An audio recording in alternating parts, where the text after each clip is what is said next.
Covid merajalela karena moral kita yang jongkok. Ditulis oleh Lauren di seaworld.com. Halo, selamat menyaksikan channel Tanda Seru.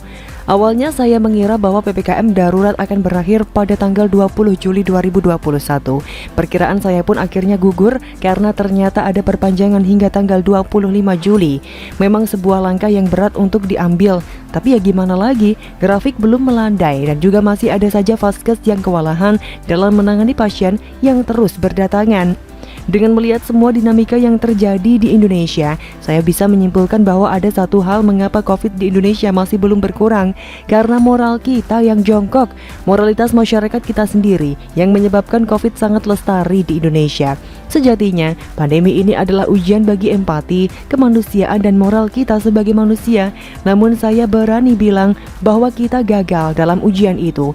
Saya menggolongkan kejongkokan moral ini menjadi dua kelompok, yaitu yang pertama, orang yang mengambil keuntungan dari pandemi ini, baik secara ekonomi, politik, dan lain-lain.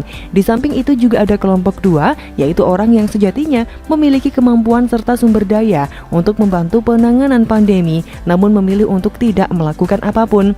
Di kelompok pertama, memang ada orang yang menimbun alkes, korupsi dana bansos sampai memeras keluarga korban Covid yang meninggal. Memang sih ini biadab, tapi buat saya yang lebih biadab adalah orang yang memanfaatkan ini semua untuk kepentingan politik. Untuk Anda semua yang memanfaatkan ini demi politik, izinkan saya untuk mengatakan, hati lo pada busuk semua. Lo adalah manusia yang tidak punya moral dan lo tidak layak disebut manusia. Gue pengen nanya ke lo semua, apakah 2024 itu tinggal sebentar lagi sehingga lo harus pencitraan dengan segini gilanya? Kalau misal ini bukan masa pandemi, gue gak peduli lo mau bacot apapun. Tapi ini pandemi, ketika semua lagi fokus untuk bertahan, lo malah ganggu upaya dengan narasi-narasi gila yang lo ciptakan biar kamu bisa berkuasa. Udah gitu pakai bahasa Inggris biar dianggap pinter, padahal bullshit semua.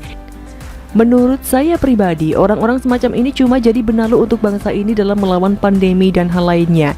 Nyinyir doang tapi nggak ada solusinya macam si itu dan si itu. Kita lanjut ke kelompok kedua yang menurut saya sama asamnya dengan kelompok pertama versi politik. Sebagai masyarakat biasa, tentu kekuatan kita untuk memerangi pandemi ini tidak terlalu besar. Tapi kita perlu ingat, tidak besar bukan berarti tidak ada sama sekali. Paling sederhana, kita bisa lakukan hal terkecil dengan patuh terhadap prokes. Sederhana memang, tapi terasa sangat sulit. Kita tentu banyak melihat orang-orang yang tidak bermasker saat di luar rumah, termasuk para pedagang yang ada di pasar atau jalanan.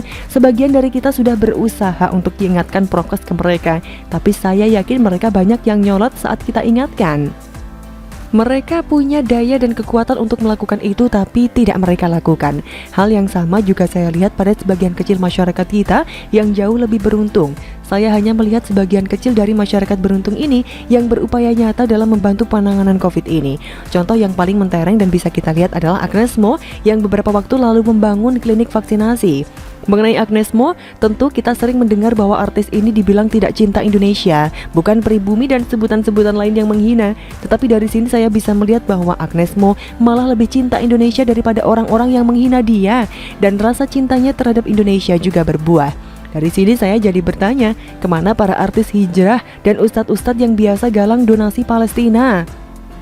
Menurut saya, mereka ini jelas punya sumber daya yang lebih yang bisa digunakan untuk membantu rakyat miskin atau membantu penanganan pandemi lewat pengadaan vaksin atau alkes.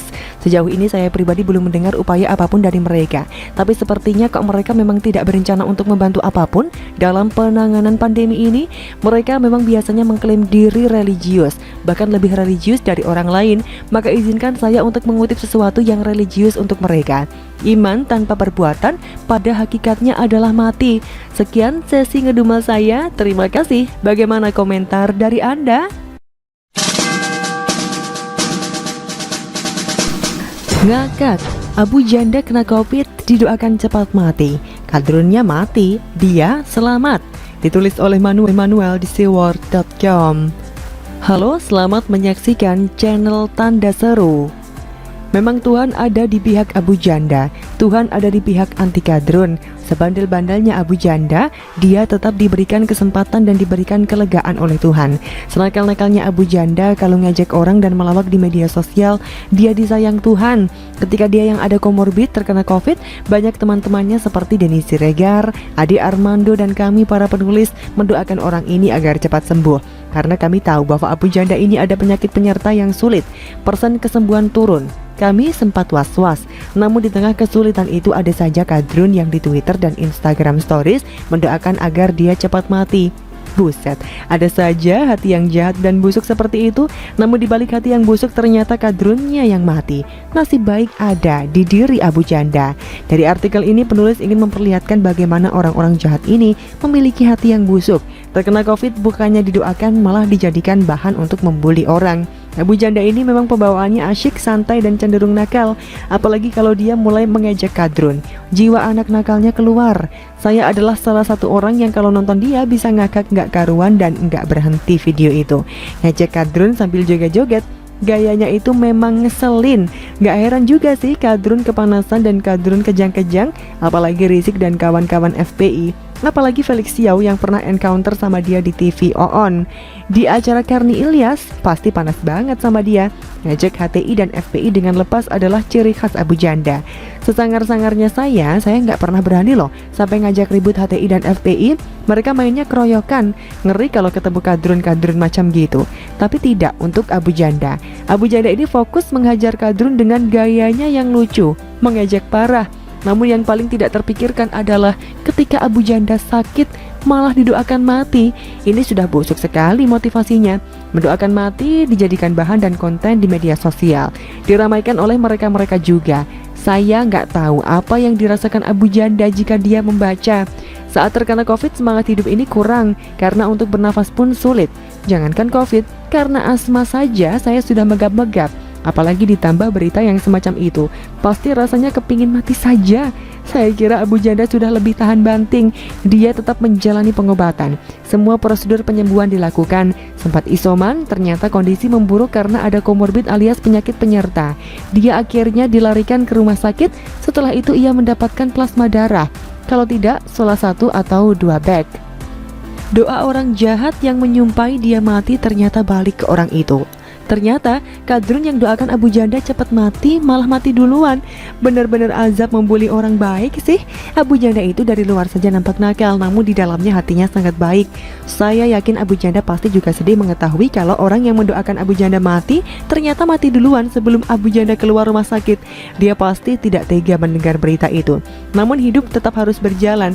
Tuhan terus berkarya. Orang-orang seperti Abu Janda ini memang harus diberikan apresiasi. Kekurangan Abu Janda sepertinya hanya satu, kurang sering masuk ke acara TV. Penulis kira ada baiknya jika Abu Janda bisa masuk ke Cokro TV menceritakan bagaimana dirinya melalui COVID. Seperti Ahok yang menceritakan bagaimana pikiran positif dan semangat hidup bisa membuatnya sembuh cepat dari COVID. Abu Janda juga bisa tuh. Jangan sampai Abu Janda bilang, justru karena gue didoain cepat mati sama Kadrun, itu yang membuat semangat sembuh gue makin tinggi. Awas lo, jangan ngeselin gitu. Sudah waktunya negara ini bebas dari Kadrun. Setidaknya dari Abu Janda saya belajar kalau hidup ini hanya sekali saja. Kalau ada kesempatan untuk hajar Kadrun, hajar sampai habis. Kadrun itu harus dibuang-buangin seperti politisi sampah yang gak guna. Welcome back Bang Permadi. Begitulah sembuh-sembuh. Bagaimana Anda?